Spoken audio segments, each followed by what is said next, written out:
because they probably wouldn't be standing at that point. But again, I said clearly we have a problem.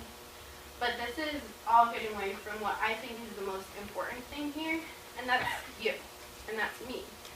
How can me and you feel better about ourselves and our bodies in a world where we look at this kind of stuff?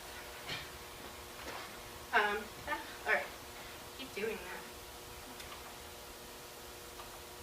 So I talked earlier about how you can't just cast a broken leg. You have to reset it first. So when I started recovery, I thought eating was going to be the hardest part, and that's what most people think, but that was the easy part compared to the second part. How do you love yourself more? And that was the question that I had to ask, because the eating disorder, well, it was about eating and it was about not exercising. It was really about me not valuing myself enough, having insecurities and anxiety and low self-esteem. And the number one thing that happened was I stumbled across this question on Pinterest about a year and a half ago. Pinterest actually is useful. And would you ever talk to your friends the way you talk to yourself internally? And the question stuck with me for a couple of days, and I really started thinking about it. And what if I had a friend who talked to me the way that I talk to myself internally? I probably would never be friends with them, and I doubt that many of us would be, because we are very hard on ourselves, like all humans are, but especially as women, we tend to be extremely hard on ourselves.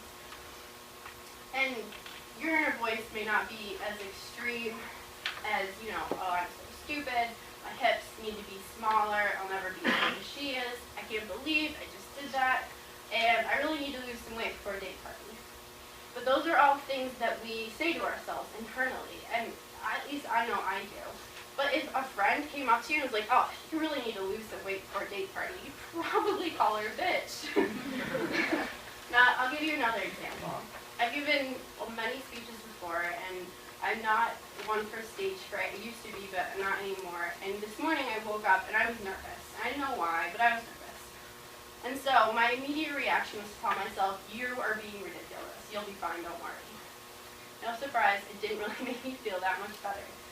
So when I'm worried, I usually talk to my friends, like I'm sure most of us do. When we're feeling down, feeling sad, something happened, we go to our friends because they build us up. They make us feel better about ourselves. So I thought, what would my friends say? Their response would be more along the lines of, oh, you're going to be amazing, you're going to be way more than fine, you're going to be great, don't be nervous, you practice, you sound awesome, now go do it. And that's what I told myself. I can't even imagine if I talked to a friend the way that I talked to myself, even this morning. If Mary had come up to me for a presentation, Meredith, I'm feeling a little nervous. I'd be like, Mary, don't be ridiculous, you're going to be fine. I just walked away. I would never, ever talk to someone like that, but we do it all the time to ourselves and we don't even realize it.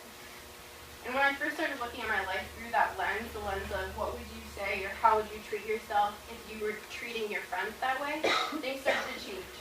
And I became much more compassionate with myself in all areas. In schoolwork, in what I ate, or how much I exercised, in relationships, my work. I stopped beating myself over so many things. I stopped working 30 hours a week. I stopped going to the gym once every day. I stopped expecting to get 95s and 100s on quizzes and being okay with, 75 to 95. And if a friend did, the things that I used to do, expecting perfection in all things, I would tell her she was crazy, that she was killing herself, and that it wasn't worth it. And so I started to tell myself that too. And lastly, I stopped comparing myself to others in all areas of my life, especially in weight and appearance. But actually, to talk about that part more, I want to ask for 2 volunteers who are friends. Yeah? Volunteering each other? Okay. Nice. So I'm going to hand you guys a script for the first part. The hard part you don't actually have to do really that much anymore. Whoever is talkative can do the second part. And you guys can just stand up. You don't have to come up here, but just so everyone can hear you. So I'm going to give them a situation, and friend number 1 is going to be the person in the situation. Friend number 2 is going to talk to the first friend So these two are in the library. You know, they're studying, they're relaxing. And so the first one sees this gorgeous girl walk by. I'll let you see these. You see that girl walking by. She's so pretty. You're right. You don't look like that at all. Look at her hair. It's so shiny, full of body. Look at your hair. You didn't even wash it today. You better lock that up in a ponytail. And her butt. How many hours has she put in doing squats? You need to start working out more. And her face. Sorry, but that's all genetics. You can't change the face to a stunner. I mean, let's talk about that nose. And she's so thin. You definitely should not have had that burger for lunch. Okay.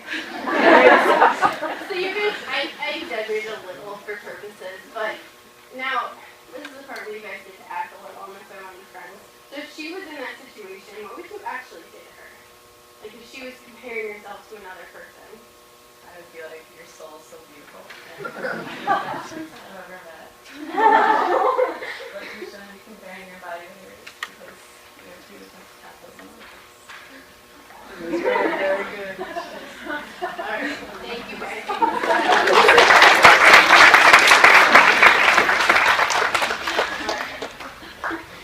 You guys are great. Okay. So the last, I want to leave you guys with one thing, and it's another clip from a documentary. Okay. And this is. Look at my hands, and my arms so strong, they carry me around, my arms so strong. Oh, and my legs can wrap around a man and hold him there. That sounds like, oh. And I said, I don't know how to do that, Leia. I don't know how to love my body. And she said, what's wrong with your body? And I said, well, I have this stomach. And she goes, your stomach? Your stomach is meant to be seen. So she said to me, Eve, do you see that tree? Do you like that tree? Now look at that tree. Do you like that tree? Do you say this tree isn't pretty because it doesn't look like that tree? Do you say this tree is ugly because it doesn't look like that tree?